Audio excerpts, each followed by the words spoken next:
Yes, magandang araw po. Ito po ang makabayang Doktor, Doc Willie at Doc Liza Ong. Andito po kami ngayon sa Dumaguete City.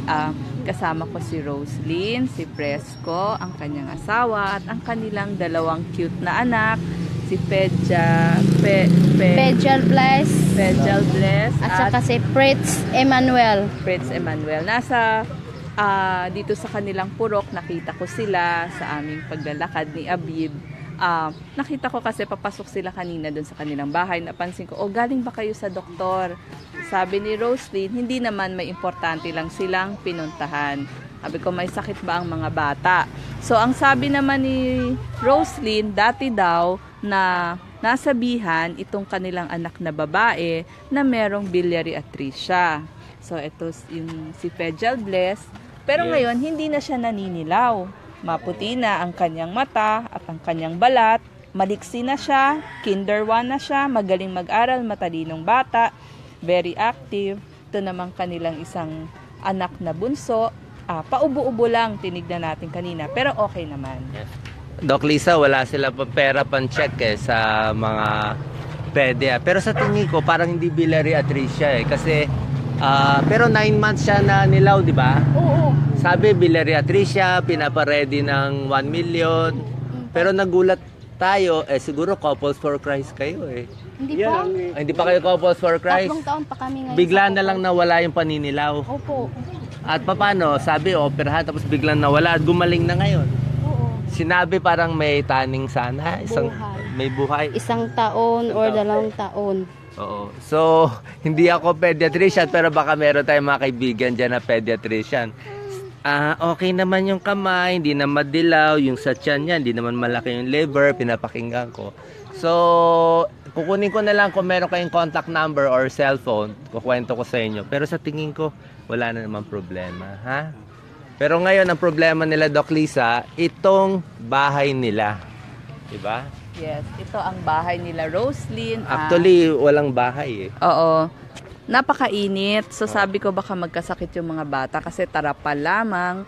Nakahingi na daw sila ng bubong sa gobyerno. So ang kailangan na lang ay kawayan at pawid para maitayo ang kanilang bahay. Yes. So ano nga ang hiling mo sana, Roslyn? Sana magkaroon kami ng kaayusan na bahay at saka makapacheck up yung anak ko. Tapos ako din kasi palagi akong nalilipong sumusuka. Nakakahiya naman sabihin pero meron talaga akong karamdaman. Yes, i-check natin. Siyempre, stress ka, no? So, dahil nga sa kahilingan nila Roslyn at nila Fresco, sabi ko, mapapangako mo ba na itatayo mo ang iyong bahay? At nangako naman ng itong dalawa sa tulong din ni Abib, taga Dumaguete sila lahat, na itatayo ni Roslyn ang kanyang bahay para hindi na magkakasakit yung mga bata dahil napakainit. Laging mainit. Oo. So, sabi ni Abib, gagamit tayo ng pawid para malamig. Gagamit tayo. Mura kasi ang kawayan dito. Gagamitin nila yung kanilang GI sheet na nahingi sa gobyerno. May 5 na daw sila. Binigyan natin sila ng pantayo ng bahay. At sana pagbalik natin dito sa Dumaguete City ay malamig na ang kanilang tahanan. Promise naman nila tatayo yung bahay. Yan. Kala ko baka mo pang inom ng alak Hindi, mga good boys to. Bibigyan siya ng alak sa kasama niya. Sinasaway ko, huwag ka nang maglasing. Kasi maliit pa yung anak natin. Pag magkasakit, kapag mawala ka na, wala nang magpapakain. Napakahalaga kasi yung bahay at yung bubong. Kung wala yun, ay magkakasakit talaga yung mga bata Po. Ngayong gabi, pupunta namin sa manager sa Popos. Ang nilak. So, anong masasabi mo, Fresco? Nilak man siya. Para sa iyong Salamat sa pamilya. Siyempre, ikaw ang ama ng tahanan. Gusto mo silang mabigyan ng maganda-gandang matutulugan. Lagi kong pinapanalangin, Dok, nga sana isang araw may makatulong sa amin. Kasi sobrang hirap Yung mga kamag-anak ko, yung mama ko nandoon sa province, sa Manhuyod. Tinanawagan namin, di makapunda, walang pera. Pero ngayon, kasya na yung naibigay namin, di ba? Sa bahay. Yes, para sa bahay. Mm. So, meron siyang parinig para Tama sa yan. check. So tingnan natin nga to. Ano bang plano natin, Dito. Roslyn, pati Doc Lisa? Paano natin ayusin yan? Bili kami ng kawayan at saka yung pang ano ng Makakapitan nung yero. yero at yung bongbong. Oo. Tapos, pwede yung gilid, gawin na lang nating sawali at pawid para Oo. medyo lumamig ng konti. Sawali. Sawali ang tawag kasi doon sa Tagalog. Yung amakan sa Ayan. Bisaya. Ayan. Sawali, amakan. Oo. So, yan. Ito salamat kaayo ninyo, Dok. Yes, walang problema. Walang Okay ka, Doc problema. Lisa.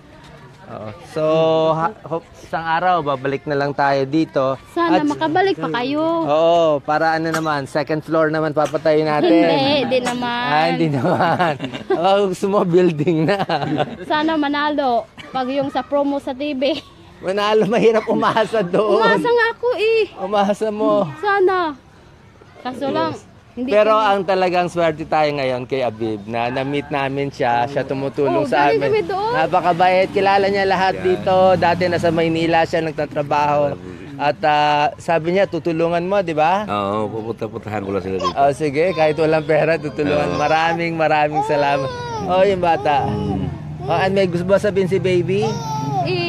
So, ano pa kailangan? So, yung bata, mukhang okay na naman. Tapos yung sa bubong, maayos na natin. At yung bakuna ng mga bata, kailangan ibabalik na. Balik na Opo. Oo. Kasi Sige. nawala yung... Kasi lang, may mga contact number ba kayo? May cellphone mo wala. Wala.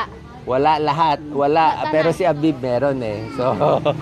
So maraming salamat. Doc Lisa, final words. Ikaw? Para sa kanila. Bago natin i-close. Okay. Maraming salamat sa pamilya nila Roslyn Fresco, kay Abib. Napakabait po ng mga taga Dumaguete at napakaganda po dito sa kanilang lugar. Tabing dagat po ito. So maganda Sa para sa eskwelahan. mga bata. Ilang taon ka naman nakatira dito?